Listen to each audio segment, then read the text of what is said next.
Hi, welcome back to Illume Bible Studies. We're busy looking at the 7 churches of Revelations, the 7 churches that John wrote a message to, that he interpreted a message to, that was given to him by Jesus himself.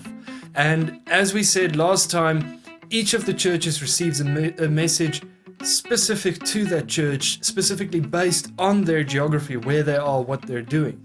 If you'd like to watch that video, if you haven't yet, you can click right here to go there right now, or you can click on the link in the description after watching this video, but go and look at that one first, because that one gives a nice intro to what's going on and why there are 7 letters to 7 churches and why some of them sound so weird and all of that.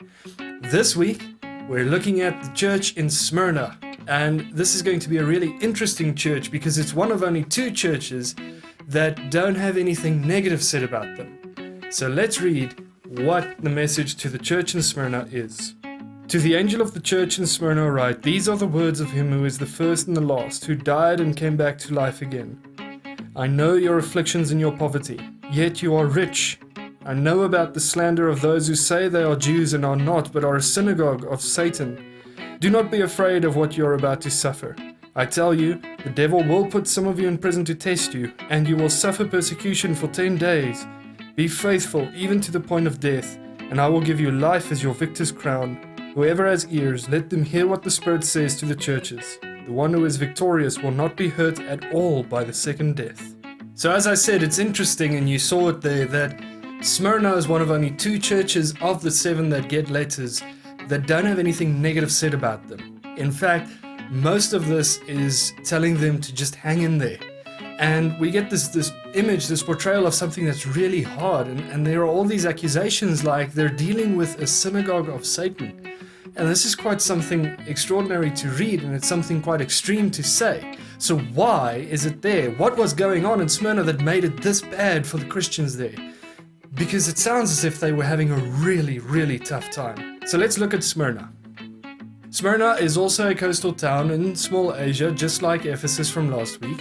It's a couple of kilometers north of Ephesus on the coast of modern-day Turkey. Actually, it's right inside the modern-day city of Izmir. And Smyrna was home to a lot of Romans. It was one of the Romans' favorite Asian cities. It was known as the first in Asia. It was the unofficial capital of Asia.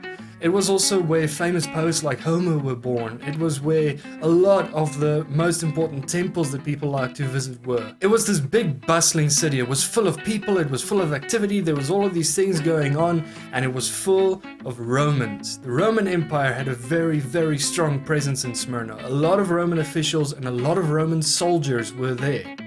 But along with this, it had a very prominent Jewish community. And the Jews there were actually so large and so powerful in terms of their social status that they had a lot of pull in what was going on. And this is where the problem for the Christians came. Because remember, Judaism was this really old religion. It was the religion of the people of God. The Israelites were Jews. The people of God that were called from Egypt were Jews. Jesus himself was a Jew. He grew up as a Jew. He was taught in the Jewish synagogues, and he himself taught in Jewish synagogues. He also came to come and tell the Jews that everything that God had promised them is being fulfilled, that he is the fulfillment of the promises that the prophets brought. The prophets like Isaiah and Ezekiel and Jeremiah and all of those prophets brought all of these promises from God, that he will raise the people from their graves, that he will bring life to Israel, that he will grant them a kingdom that will have no end, that they will reign for all eternity. And Jesus was the fulfillment of that promise. And he came and taught people that you need to believe that God is now doing these things. But a lot of the Jews did not believe this, because they had created this image in their minds of a coming Messiah, the coming one who will fulfill the prophecies, as being this war leader, not a carpenter who eventually got killed. And the Jews did not believe that Jesus rose from the dead. The Jews did not believe that when he went up to heaven, the Holy Spirit came. And so the church was in the beginning part of Judaism. They started off in synagogues. They started off as Jews telling other Jews, you know what, the Messiah did come. God has brought us all of these things. But they were very soon seen as a sect, as almost a cult. This meant that by the time that we read about the Jews and the Christians in Revelations in places like Smyrna and Ephesus, which was way after Jesus was there and was in a way different part of the world, the Jews had already formally distanced themselves from the Christians. They'd said that we don't want anything to do with these guys. We don't believe what they are saying. They went as far as saying that the Christians were committing blasphemy. They were sinning against God himself by claiming that Jesus Christ is God and is Lord. And this was the source of the problems for the Christians in Smyrna. See, the Jews were prominent businessmen, they were business owners, they were high members of society, and they controlled a lot of what happened in Smyrna. And because they were such high-profile people, the government there had to keep their best interests in mind in order to keep the peace. So when the church in Smyrna started growing and the prominent Jews started saying that we think that these guys are blasphemers and we want nothing to do with these guys, they started threatening the government with things like riots and things like all sorts of chaos.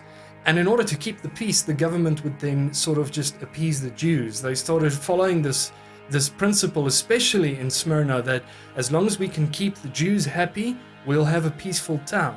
And for the Romans, this didn't matter because these were just different religions fighting with each other. As long as they left our religion alone, we don't care if they go and burn and kill and murder each other. And we'll even assist the more powerful of the two. This is why when John writes to the church in Smyrna, he's telling them to watch out for the Synagogue of Satan. And it's a very harsh term to say that these Jews that were left in the synagogue that hadn't converted to Christianity were actually going against the law of God. They were going against the things that God had taught them. They were not acting as Jews even anymore in their pursuit of ridding the world of all the Christians. We actually read about a case where the Jews were so un-Jewish in their conduct when we read about the martyrdom of Polycarp of Smyrna. Now, Polycarp was bishop of Smyrna at the time, and he was arrested by the Romans at a time when the Romans were arresting Christian leaders because the Christians were becoming so many and were being so different to how other people were in the Roman Empire that the Romans saw them as threats, even though they were non-violent and even though they weren't there to try and destroy anything. They were seen as threats to the peace of the empire. And Polycarp was arrested by the Romans and taken to be burned. And we read that the Jews actually went to gather the firewood on a Sabbath. And if you read the New Testament, you'll know how strongly the Jews protested to any form of work, especially manual labor, on the Sabbath. But they were willing to ignore one of their most fundamental laws just to burn a Christian. And this was happening at the time of Revelations as well. The Jews were prosecuting the Christians. The Jews were bringing claims to the Roman government against the Christians. And the Roman government, in order to keep the peace, was believing the Jews and was actively pursuing and persecuting and imprisoning Christians just because they were Christian. They hadn't committed any other crime than upsetting the Jews. This is what the letter is telling them. It's telling them to hang in there because it is tough. Not only are they being persecuted and thrown in jail, but they are poor. They are living in poverty. And this was because the Jews were the business owners and they were busy preventing the Christians from attaining high ranks, from attaining high-paying jobs. And this is why there is nothing bad to be said about these Christians, because in spite of all of this, in spite of the government being against them, of the social majority being against them, they are still persevering and they are still doing work worthy of being called a church. And that is what the letter at Smyrna is all about. So thanks for sticking around and watching. Next time we're going to be looking at the next church down the list, which is Pergamum. And it's going to be an interesting one, as the letter starts off immediately by saying that they live at the seat of Satan. So that's going to be an interesting one. Until then, God bless.